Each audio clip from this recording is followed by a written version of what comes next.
SAGA podcast.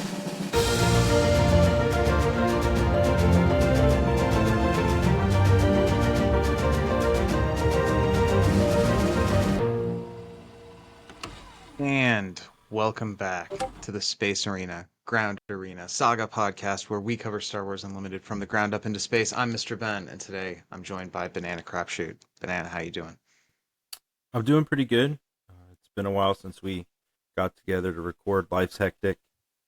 I know fall's crazy for me. I work in school business, so the start of the school year, and then I also coach youth sports. Both my sons participate, so it's a crazy time of year for me. And I know you got stuff going on, and Dan's on in another country, so we just haven't been able to get together. But we're together tonight, so I'm happy to be here talking some nerdy cards with you.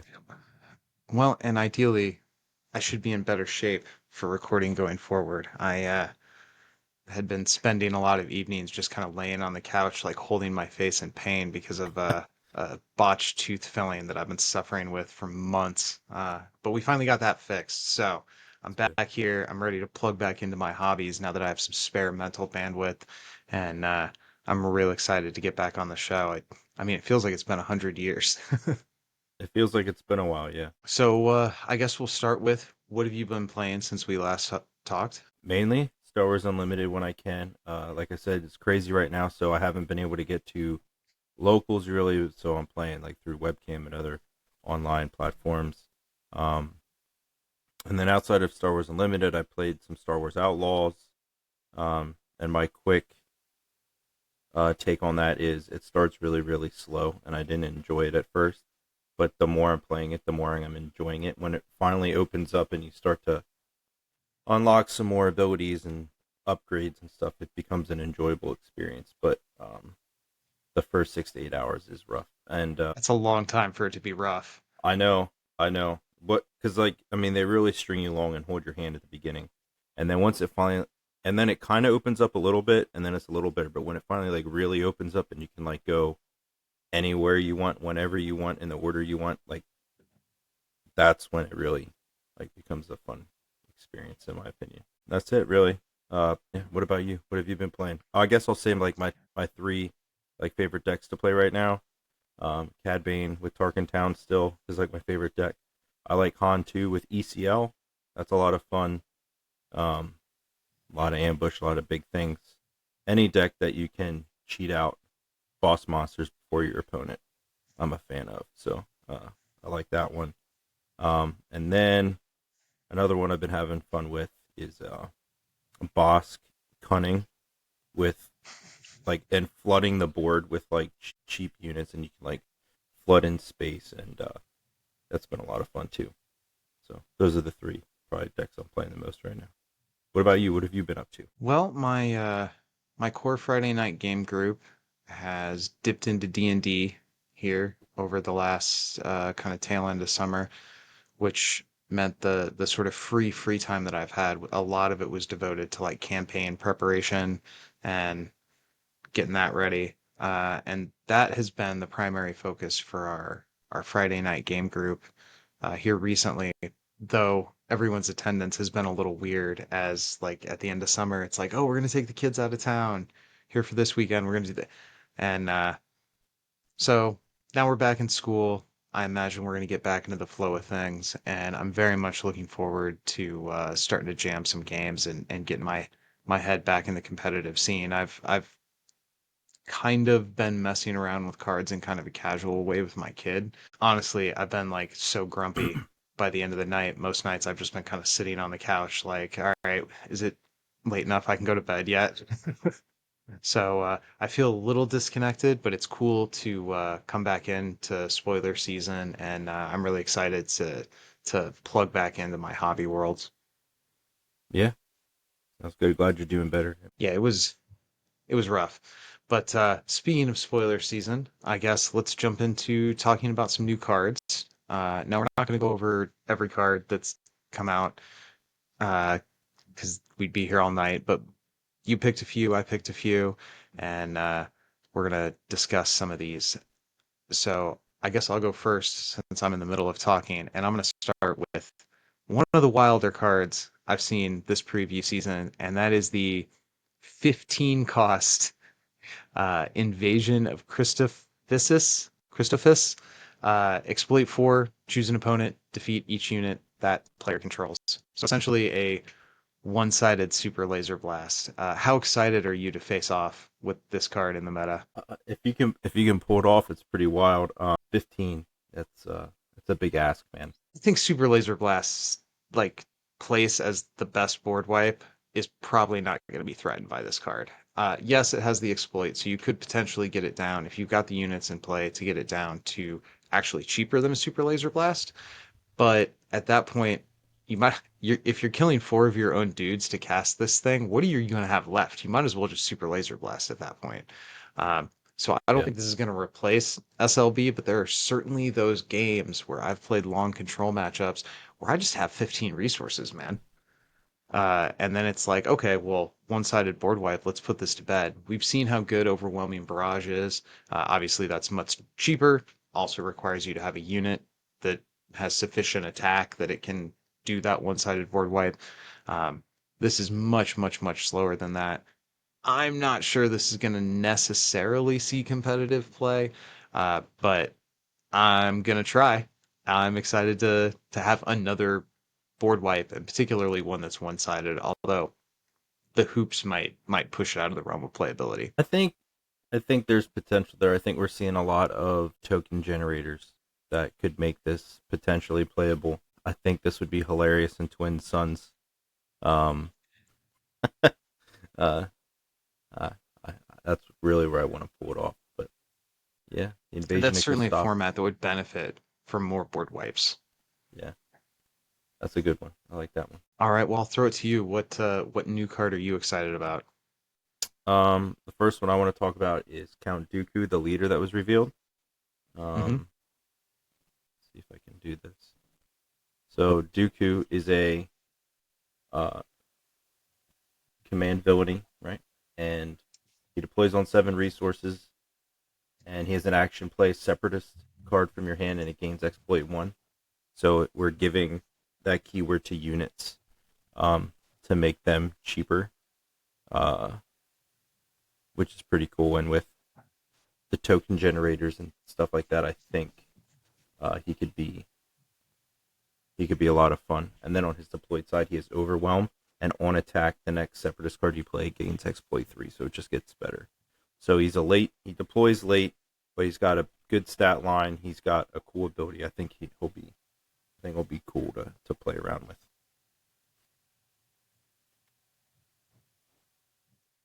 What do you Yeah, think I about guess Duke? his playability is going to be a little bit dependent on how good the separatists are to some degree. But I think we can Yeah, have faith that they're going to support their keywords. They have so far. I haven't felt really strangled trying to build anything around like these kind of general keywords in previous sets. So I have to assume that trend would continue. Overwhelm is a big deal. On yeah, 5 attack, it's maybe not as big a deal, but that's a really powerful keyword. yeah. What's another one you got?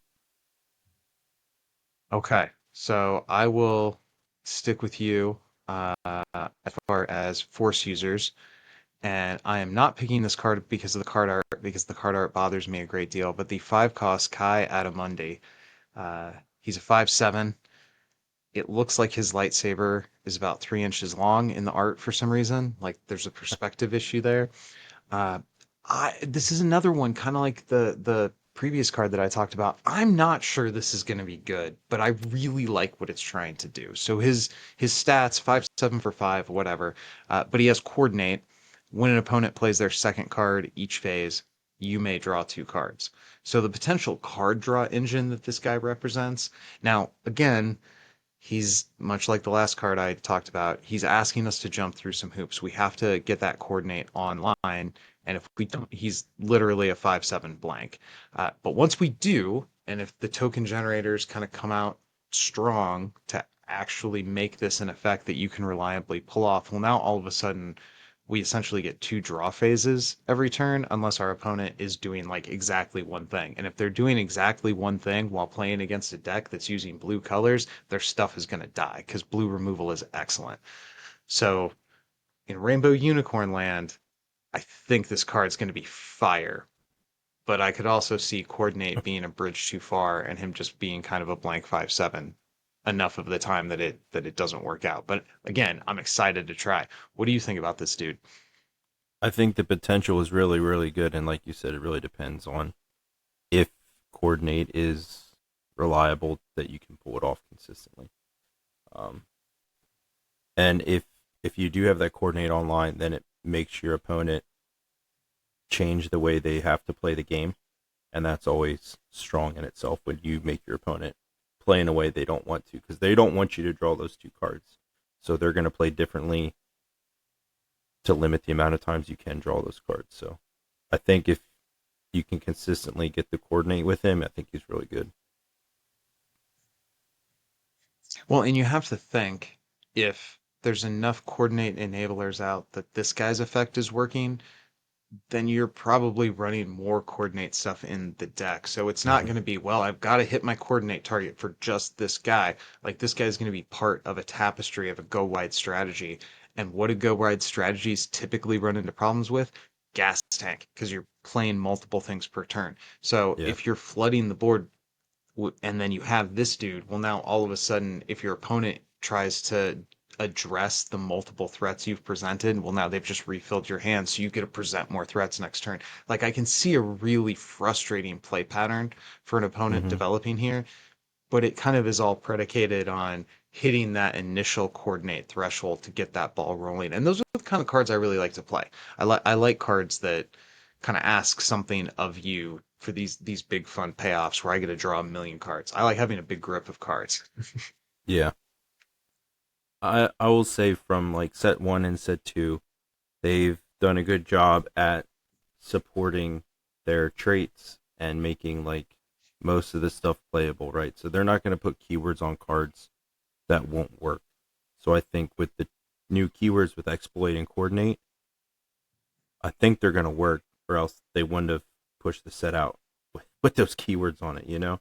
So I think Uh, he's going to have a place.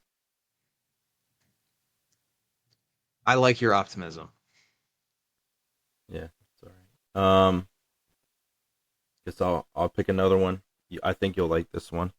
Um, I I'm picked the zero. curious if you. Oh, this was my third one. Oh, sorry. Well, then we can. We're both excited for it. So, 5 cost, cunning, villainy, 0 the hut, 2 attack power, 8 health, underworld traded, and hut, and then 1 played for each opponent. You may exhaust the unit that player controls, and that for each opponent part is for like in multiplayer. So each opponent you have, they exhaust a unit, um, and I get to choose the unit they exhaust. And then on attack, you exhaust a resource. So this is a very, very annoying card for your opponent to play against. And I play a lot of Cad Bane. This I think is going to fit right in there as an underworld card. And like I know a lot of people don't really like Xanadu Blood as much as I do, but I love tapping down my opponent's resources with Xanadu Blood. Um, Especially against control decks that are gonna like, oh, they're getting close to like, they're on their Vader turn or they're on their um Super Laser Blast turn. I tap that resource down and I just eliminate, the 1 or 2 cards they've been holding the whole game to for this turn that they didn't want to resource because they want to make sure they hit it, and now you take that away from them. Um, this is just a really cool control piece that I like everything this card does. And the big butt is relevant too. You can capture with it, and then it's hard to remove. I like this card a lot. Kick it over to you. So the like play pattern I'm envisioning is this thing doesn't come out till 5, so we're looking at kind of like a late mid into the late game kind of application. And if you couple this with earlier turn discard, so you're attacking your opponent's hand or putting a lot of pressure on them from the board. There's a couple ways you can do this, but the point is your opponent's hand is feeling pressure they're saving that, like, well, I can't discard this card because I'm gonna need it on turn 6 or I'm gonna need it on 8 resources. And then you get initiative and attack with this guy. And now the one thing, like when we're talking about late game, often people don't have a lot of cards. Maybe they've No. been saving that super laser blast or whatever that big bomb is. And that one thing that they were going to play on curve, now they can't play it at all because you exhausted one resource. Uh, I've seen stuff like this. It's Chopper, I think, where you reveal something and you can exhaust somebody's resource when he attacks, or Mm-hmm. I don't remember the exact wording. That's extremely disruptive, and that's early in the game when people's grips are full and they have lots of options. This is this is going to be suffocating. This is going to be so annoying. And at 8, you're almost guaranteed. Well, sure, I know things like Vanquish exist, dice to removal, but at 8, unless they have a spot removal, they're not probably going to be able to kill this thing with board damage before you get a swing with it at least once. And if you disrupt their turn 6, their turn 7, their turn 8 play, I've played enough control to know that if you can't super laser on the turn when you need to super laser, you just lose those games. This is a fantastic card. I love everything about it. This is exactly what I want to slap into my annoying lose all your friends control decks. I could go on, but I will stop. I, Yeah. I like this card a lot. Well, do you want to come up with another third card, and I'll talk about another one? Um, Yeah, so I guess I'm going to kind of touch on the new bases, which is a little bit cheating because we've seen a few of them. I have on the show been pretty negative about the non 30 health bases. Um, I still am. I'm not very impressed with any of these. I just have not hit the point where I understand that ECL looks good in specific situations. I understand that some people really like the security complex to get the shield. I have never felt like these were worth paying the 5 life for, and I particularly like this droid manufacturer paying 6 life so that you can get 2 tokens. I mean, I guess it does activate your coordinate pretty much. Like you're guaranteed your coordinate on your deploy turn. Maybe they'll end up being value in this, but so far I'm looking at this cycle of rare bases, and I am again just like I think I'd rather have 30 hit points. Man, so think about this, right? Mono Palpatine, okay? Okay. Running droid manufacturing. When you deploy Palpatine, you get 4 bodies, and one of them's your opponent's body. And now you have all this exploit stuff like Gore or whatever that you already have all the units that you don't care if they get destroyed to play your ambush overwhelm sentinel crazy unit. You know what I mean? Like I think droid manufacturing enables exploit by itself, which I think is going to be strong. And then I think it's even more ridiculous with Palpatine because you get 4 bodies on deploy. And you have the 2 tokens that Sure. turn on his ability plus benefit off exploit. So that's what I'll say about manufacturing. And then I the mean, other, when cards are in the situation where they look good, I agree they look good. So I am not saying that these bases are unplayable and nobody could ever consider them. Sure, I'll fully concede that there are game states where paying the 6 life to get the extra 2 bodies could be useful. I can also see a lot of game states where paying 4, 5, 6 life to get this effect means Sabine just kills you a turn sooner than she would have otherwise. Maybe I'm being too negative, but this one I'm a little more positive on. Thinking about Thrawn with 10 defense feels pretty cool. This seems like it could be a cool Twin Suns base. Uh, but I admit that both of those applications are pretty fringe. I'm skeptical that this is going to see like premier play. I think this makes Sabine Vigilance the best Sabine deck because now you take her out of. Listen, you give her 6 health instead of 5. Now you can't force choke her on deploy. Now you can't take down her on deploy. And then she's Hmm. safe on that deploy. Like a lot of times you have to sequence Sabine weird if you're going to deploy her so that she lives through the deploy to get benefit out of her. This, you can play her and then safely Dark Saber afterwards because they're not going to have removal that can take her out on her deploy turn.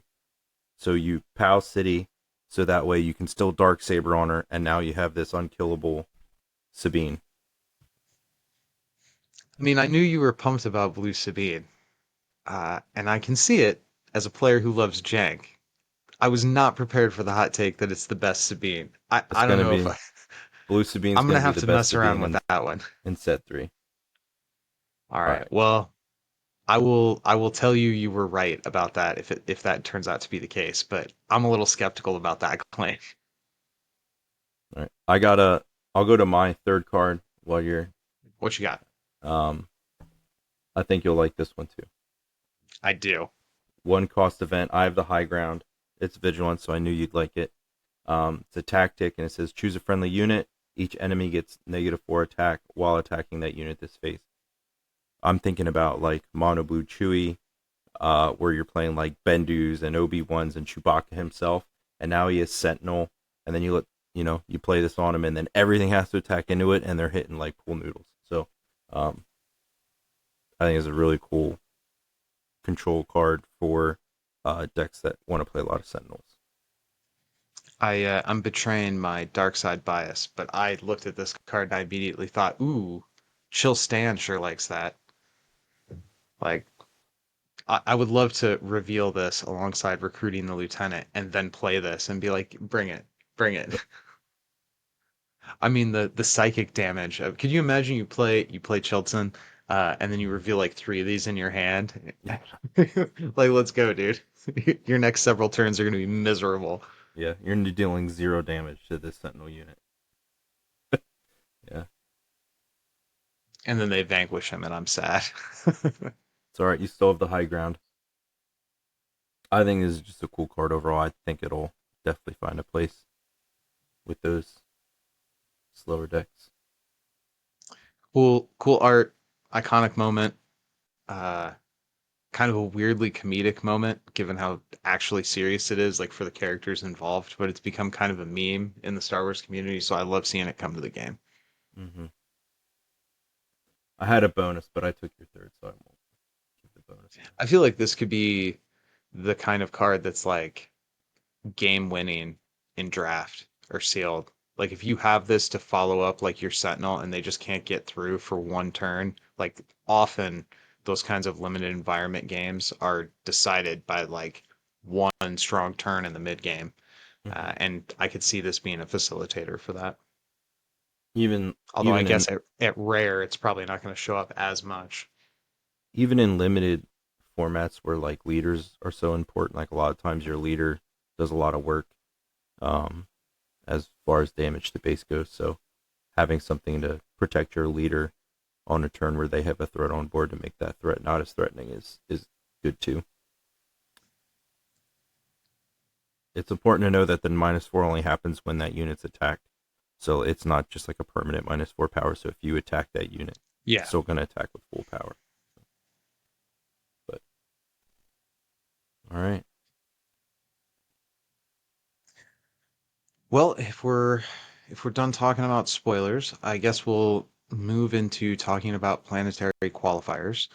Now, there's a few different things in this topic that we could tackle, but I guess first, let's talk about the change.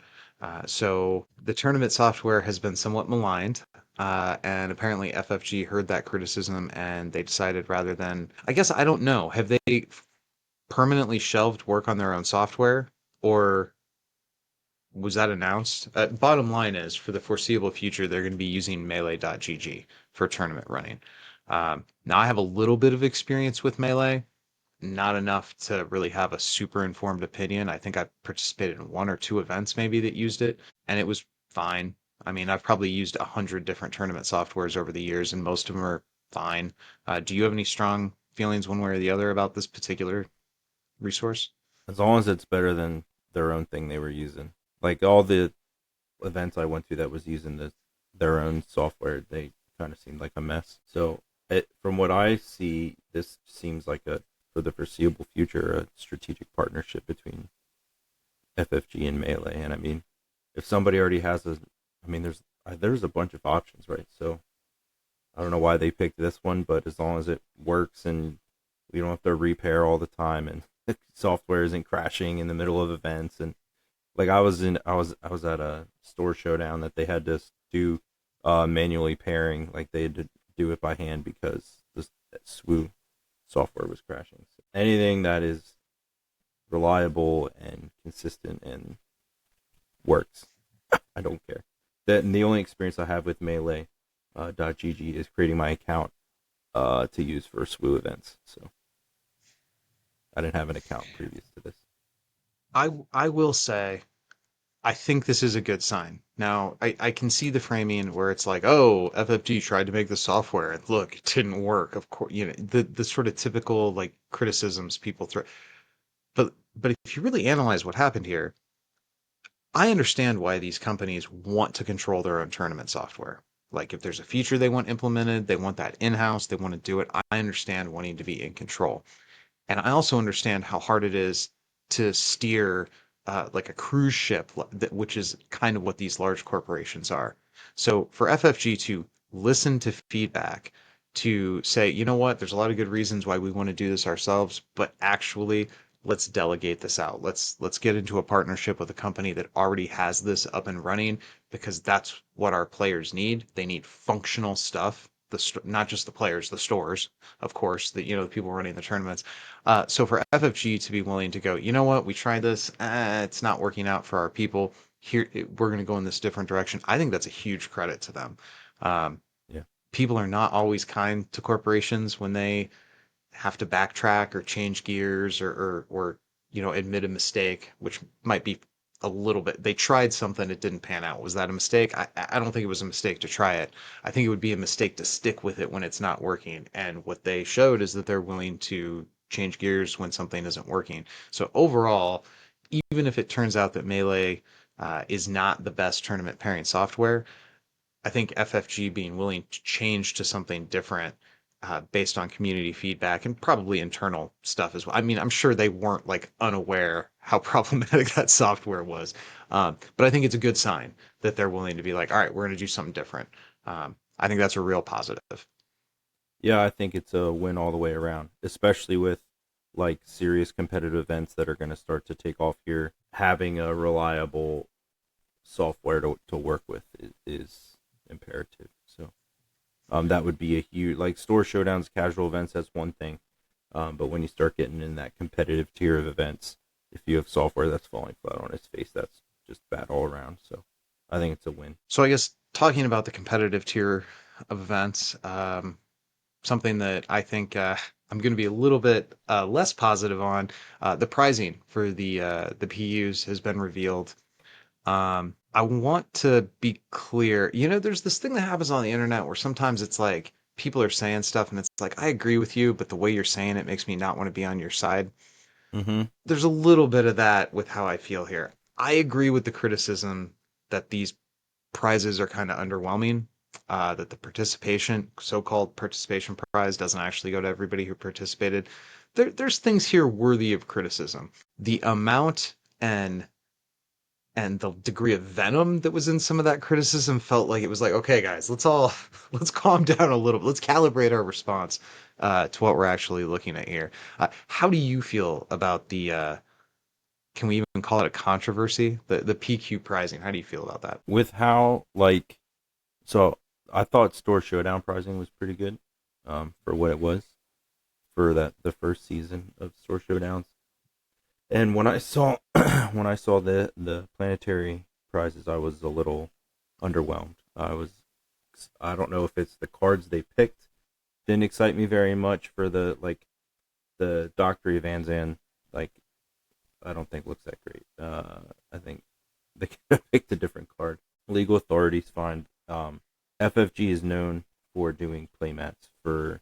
I mean, lots of things do, but lots of playmats at FFG events. So um, I wasn't surprised to see the playmat and having the key art. I think it's whatever. The key art isn't the greatest, but it's whatever. But overall, I don't. I think I was just underwhelmed overall, and I think it's probably because of the cards they picked for the planetary. Like we got a legendary card in Mace Windu for a store showdown in a casual event, and now you have this your competitive event, and your prize cards are an upgrade that doesn't see play and like a common dude, or Hey, he he's might not a common. uncommon, right? So or So rare. Let's I say will rare. say I like Dr. Evazan. I play that. I think I crapped on that card when the spoiler came out, but I have come around on it. I I really like that I card, like the card itself, but it's just like the art for that and I the really new like one. the I'm not. art. I like Like the the original art art. in the promo is excellent. I Oh, like I the don't. original art too. But as like the premier prize for the planetary qualifier, like guys, we got to do better than. And I say that as a fan of the card. We got Yeah, to do better than this. Like this is underwhelming. I think they hit the right note with Mace Windu, and that's a card I've played way less than Doctor Evazan. And I was more excited about that than okay. And the playmat, I don't like the playmat. I don't like the fact that they recycled the box art. Like this is for a planetary. Like you need to blow our minds. Like this prizing needs to look cool. It doesn't necessarily have to be original art. Yeah, it probably needs to be original art, actually. Yeah, I will say that. I think it should be original art. At the planetary qualifier level, yes, I think it should be original art. another thing I'll say is like FFG in previous games has done like acrylic cards, for cards that don't go in your deck. So like your leader card or your base card. So getting like an acrylic, like embossed, like cool card, I think would have been a little better. And also the initiative token was like I wasn't a huge fan of the I, initiative token either. Um, I mean, overall, just underwhelmed. I don't want to be mean. I'm sure whoever the graphic design guy is at FFG that designed that initiative token put a lot of work and effort into it and tried to make the coolest one. And this was probably the best idea out of all the ideas that he had or they had. And if it wasn't nestled against three other like pretty underwhelming things, I don't think it would get as much criticism as it is. But the legal authority, who cares? The Dr. Evazan, I care a lot, but it's still kind of a miss for what it's supposed to be. The playmat, I'm completely disappointed in, and just the cherry on top was the kind of like it's fine, but like not exciting uh initiative token. And to be fair, this is like season zero or whatever, so they are still ironing out kinks, and I'm sure they've heard this feedback. Um, but it is a little bit of a miss considering how well they nailed prizing for that first store showdown in particular. I thought that was great. The takedowns, the Mace Windu's, like that was really exciting. It's surprising how far they missed the mark for the first PQ, in my opinion. Yeah, I'm there with you. Another thing with PQs you should probably talk about is the availability of them. Um, there's a 40 of them, and I don't know if you are able to play in any, but there's none in my state. There was one in Maryland and one in New Jersey. Both of them sold out before they were like posted publicly that they were available. They like posted like internally to like their local group, which is fine, but it's like so now the two that I could have traveled to, I can't like I have no option. I can't play to even go for these prizes. So I got that already kind of left like a bad taste in my mouth about PQs, with the limited availability of them for this season zero, and then like seeing the crappy, I'm gonna say crappy price support on top of it left an even worse taste in my mouth. Like I guess the positive note is I'm gonna get my playset of those PQ Dr. Evazans, and it's not gonna cost me a lot because nobody cares. um, maybe this is my like Iowa brain. Like I grew up in like rural Iowa. Um, well, okay, the real rural parts of Iowa think I grew up in a city, but people who actually grew up in real cities, I grew up in the sticks. So the idea that there are like cool tournaments and things that I just can't go to because there's none near me. Uh, I'm kind of on some level used to that. So the idea that this first season with a limited number of PQs that sold out like I'm not trying to dismiss anybody's feelings about like, oh, that sucks. Like I'm really upset about it. I would have preferred to go to. Literally by the time I heard about the one or two that were within driving distance, it was because my guy at the store was texting me, "Hey, these are all sold out. Did you get in?" I'm like, I didn't even know signups were open, dude. it sucks, but I get it. Like I'm not that upset about. I feel like this was a predictable thing that the sort of training wheel season was going to hit. It was going to be more limited. Not as many people as wanted to go were going to be able to get in. Like this is kind of predictable trading card game getting off the ground stuff. It does need to be fixed. It's not okay. If you're upset about it, you're right to be upset about it. But also, I feel like this was kind of predictable. We knew the first season the demand was going to outpace the signups. The demand has outpaced basically everything they predicted for this game. So this is just, compared to product shortages, I feel like this is kind of, they're going to get it right. They're doing better. But yeah, I don't really so much care. So you're not going to a PQ. I'm not going to a Nope. PQ. So if you are going to, if you were, okay, let's say you were going to a PQ, how would you Okay. prepare for one? What would be your, I need to get ready Do you and mean like practice? meta stuff or like just Just sort of general in preparing for a tournament stuff? in general, preparing for season zero planetary qualifiers.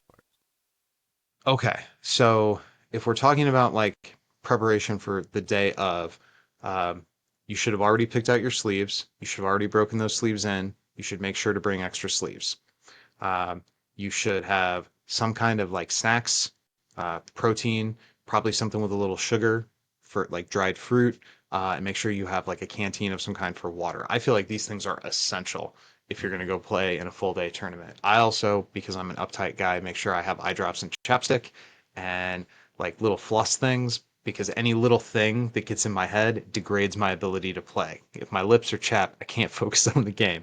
So you're going to know you better than I would, but these are the things I do to make sure that my head is in the right space for the game. And then from that point forward, it's about my favorite piece of advice I got in this area is play tight but be loose. And the way I kind of get my head into that mindset is I always, before I do anything on a turn, I remember to take a couple breaths. And before I commit to a play, I try to think about at least two plays. Sometimes the other plays do nothing. Sometimes there is no other play, but I force myself to slow down enough to think about it. And that cuts down on my total number of errors. And I'm not kicking myself because, oh, I was rushing and I missed that. That's how I approach competitive events in terms of sort of like the general. Obviously, you got to do meta analysis and all that stuff, but that would be my like general. Oh, and go to the bathroom in between every round for sure. Even if you don't have to go, try to go to the bathroom between every round. There's nothing worse than a tight game and a bladder pushing on your ribs. Yeah. What's your tournament advice?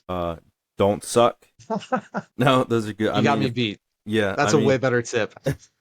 don't suck. Uh, Go play well. Um, uh, like you said, you should. If you're going to the day of the event, you should. For me, I never have just one deck. I can't ever just settle on this is the deck I'm taking. I always have like two in a box ready to go, and I usually uh talk myself in and out of it until it's time to hand in a deck list. I usually have two deck lists printed ready to go, and then I talk myself in and out of each one 35 times until it's time to actually submit the deck list. But yeah, extra sleeves are essential. Water, hydrate before the event, the day before, the week before. Be hydrated all the time. Everyone needs to drink more water. If you think you're drinking enough, you're not. You need to drink more. The snacks is a good point. I like taking like little like fruit nut, like chewy granola bars, or like some sort of trail mix that might have a couple things of chocolate for some sugar, like you said. And then yeah, be and calm down. It's not a big deal. It's a card game. Go have fun. If you got your reps in and you're comfortable with your deck or decks that you took, you should have a great time. Just go have fun. Yeah, that's that's it. Just Something everything. something I really struggle with is accepting the things I can't control. Like if I start playing against a guy, and you know pretty quick if somebody's going to slow play you, like within two turns, like you know the guy that's okay. Here we go. You're all tapped out. You have nothing to do, and yet you're checking your hand 15 times before you say pass turn. That kind of stuff drives me bonkers. I get really tilted by people who like deliberately slow play or do any of that kind of like angle shooty stuff. It really, my sense of justice is affronted by it. Um, and I just have to keep reminding myself, hey, you can't control the other player. Like, calm down, use this mental energy thinking about what you can control, thinking about your cards and your plays. I struggle with that. Like, I was in a jiu-jitsu tournament earlier this year and some guy pulled my hair. And I was like, are you kidding me? Cheating in a tournament? Like I was like offended, not because it hurt that he pulled my hair, but that like, how dare you? Like, we're on sacred ground. Not everybody approaches the card table with these kind of like weird attitudes that I have. So again, focus on what you can change. Don't waste your mental energy thinking about, man, I saw that dude palm that extra card. Why didn't I call the judge? Man, I said, like, if you see something weird going on, just call the judge over and let the judge deal with it, and you focus on your game and don't dwell on that kind of stuff. Um, that is, again, that's something I kind of struggle with. If I feel like my opponent is trying to like pull one on me, I tend to get like more upset than it's reasonable. And we should all want fair play. I'm not saying you should just like let people get away with stuff, but right size your reaction and focus that mental energy where it needs to be, which is you making the best plays and not worrying about what your opponent's doing that sucks. Yeah. Another thing to try to remember is like, um, not everything, not every play, not every game is going to go the way you want it to. So try not to get tilted and throw you off the game for the rest of the match or the event, right? You're going to drop one eventually. So don't get tilted by it. Don't let it push you mentally out of the place where you can perform. Because you got, 7 more rounds to go. Try to. Play to your outs. Even if you don't have the card you need to win the game, don't give up. Play the turn. Play your 7 resource turn as if you're holding that super laser blast that's going to win you the game. Because when you top deck it, now you're ready to go. Whereas if you're like, I don't have what I need, whatever, and you kind of just phone in your 7 resource turn, well, now turn 8, you top deck what you need, but you didn't set it up correctly. Like, if you're going to concede, concede, scoop up your cards and walk away. Don't concede mentally and then continue to play because you're only going to get yourself like that's going to make your next round worse. Um, the mental piece, I think, is a huge part of card games. Um, I arguably it is like equally important with knowing your meta is kind of knowing your own mental state and how to navigate the inevitable challenges like being hungry and needing to go to the bathroom. Like these kind of things are going to come up. Uh, and if they catch you by surprise, they can throw like that's an external pressure that can suck mental energy away from where it needs to be. So I try to plan all that stuff out in advance and kind of visualize like, okay, where's the bathroom that's closest? Okay, that sort of stuff. I'm also 43, so maybe like some of these old man concerns don't impact younger card players. Yeah. Um, Kind of going off that when you said about scooping up your cards. These matches are best of three. Sometimes you got to know when the game gets to a point where you probably can't come back and like let's move on to game two because especially if you're playing like a slower deck, odds are if you play that game out, even though on turn three you're not gonna, you got no chance, you're too far behind. You wasted the time you would have had in game three that now you went to time and now you're right. You're in a double loss situation where if you would have scooped earlier, you and then go to your sideboard, you have a better opportunity to take games two and three. So, um, hmm you got to know when you're at the point of no return, and let's go to game two. Sometimes the right play is conceding and going and grabbing a sandwich between rounds. Like, yes, it would be awesome to win every game, but if you approach every tournament with the attitude that you're going to stay in every game till the bitter end, I mean, I appreciate that kind of spirit, but if you want to get the most top cuts, if you want to have the best record, sometimes knowing, hey, this game is lost and I need to just go meditate in the corner for a minute and prepare for my next round, sometimes that's the right move. Yeah, for sure. And the last like pointer I'll give about getting ready for planetary qualifiers for season zero is to play Cad Bane. That's like the biggest thing you could do is look up the Cad Bane Tarkin Town and just make your opponents cry. I mean, having a good testing gauntlet is an important part of tournament preparation. Whether Mm-hmm. or not Cad Bane is part of that testing gauntlet, well, we'll leave that up to each individual playtest group. He's at the top. He's I like Cad Bane. I feel like I only like say anything negative about him just to tease you. Yeah, it's I fun. actually like him. And then he gets even better with Savage Opress and Zero the Hut in set three. So Oh, that hot card's gonna be so gross. like on turn six, you could exhaust two resources because you can zero on five and then attack, right? Because you have the zero on attack will hit a resource, and then your Xanadu Blood can also hit a resource by bouncing something. So you can ice two resources every turn. Seems pretty gross.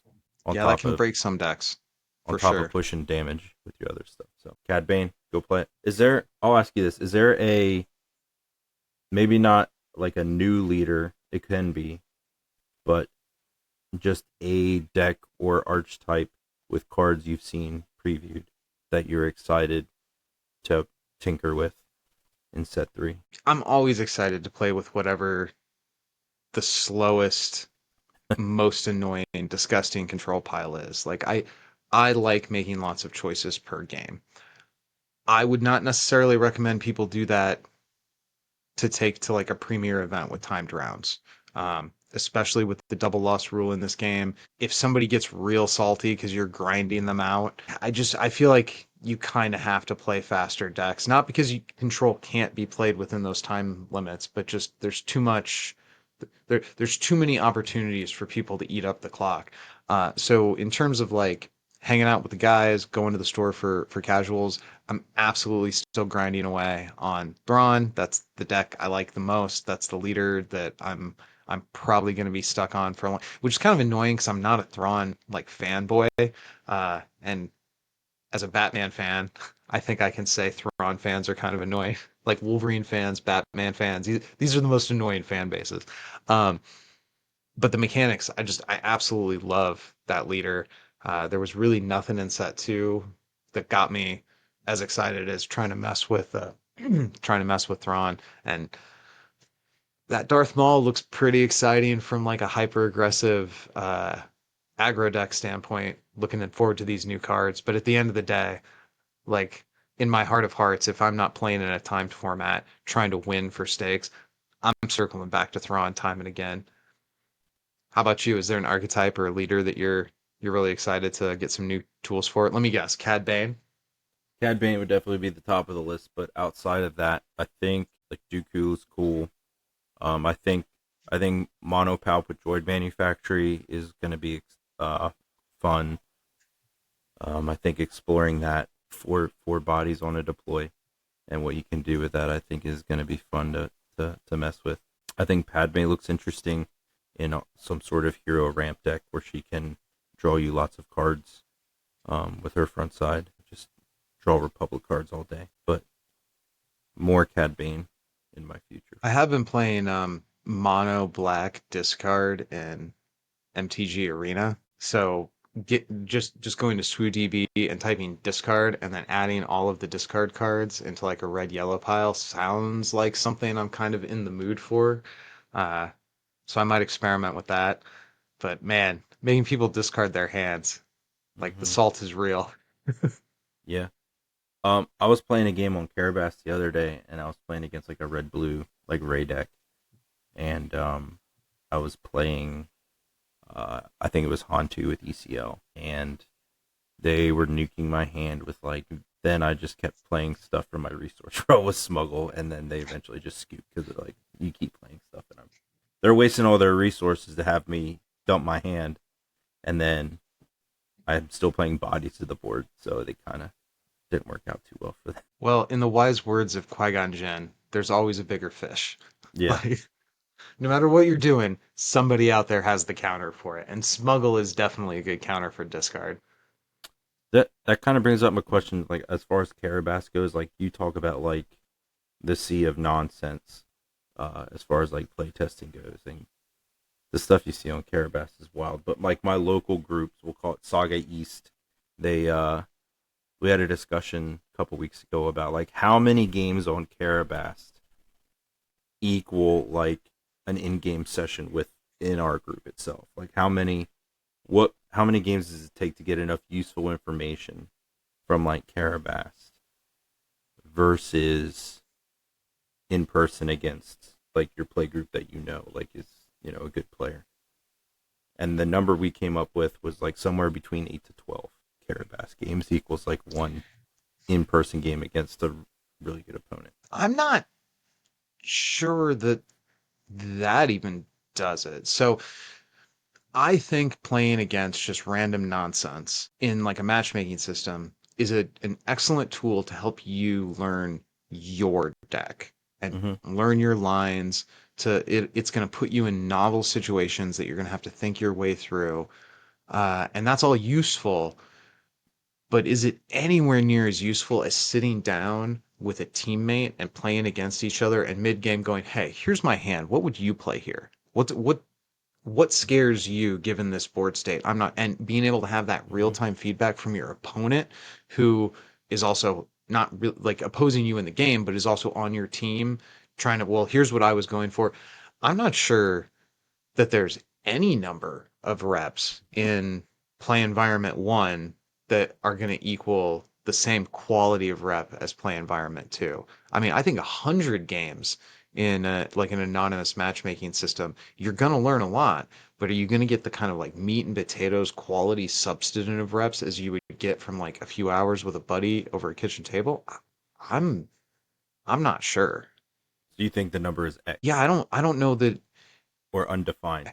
I You would mean, say I don't want to say undefined. like apples to oranges because it's Eh, not quite that dissimilar, but I'm not sure that the kind of information you're getting from Carabast reps is that there's a volume of it that's going to equal the quality of information you're going to get from an in-person oh, I rep don't with think the somebody who's really quality. helping you learn your deck I don't ever. think.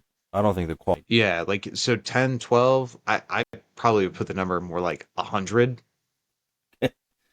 Yeah. Wait. Um, because we really are talking about sort of like what Carabas is going to be really good at is putting you in novel situations where it's like, whoa, I've never seen this before. Okay, how do I sequence when the board looks like this? How do I sequence it?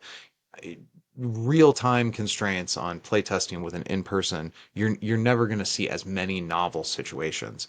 Mm-hmm. But the quality, it's sort of like the difference between like eating 100 bags of potato chips and one like steak and potatoes dinner.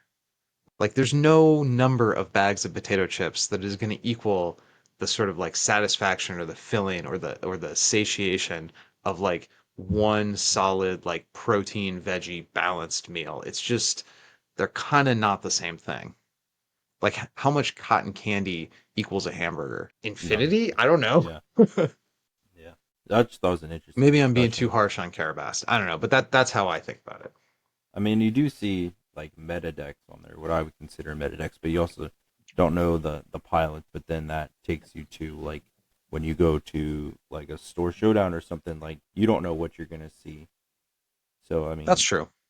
I think it kind of equates to like that, but I just don't know with how that goes. For me, we were trying to figure like, so how many games of Carabas could you get some sort of useful information out of that would equal like a game in round one of a store showdown or something like, you know what I mean? I think it's got to be a big number. I Yeah. think it's more than like 10 to 1. I think it's more like 50 to 1 or 100 to 1. Um, although, okay, I didn't think about this. The one advantage to an anonymous matchmaking system is you don't have the built-in knowledge of your play partner. So there's times when I'm like testing a deck with Joe where I know Joe and Yeah. there's like reads and proclivities I get off of him as a player that do sometimes send like false signals. Like I'll go, oh, well, in this situation, I want to react to these cards this way. No, no, no. I'm reacting to Joe, not the cards.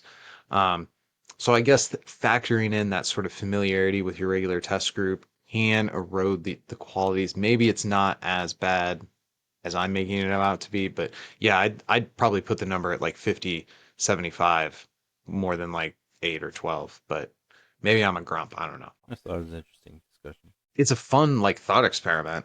Like Yeah. I'm for sure going to be thinking about this later tonight and go, "Oh, why didn't I say that?"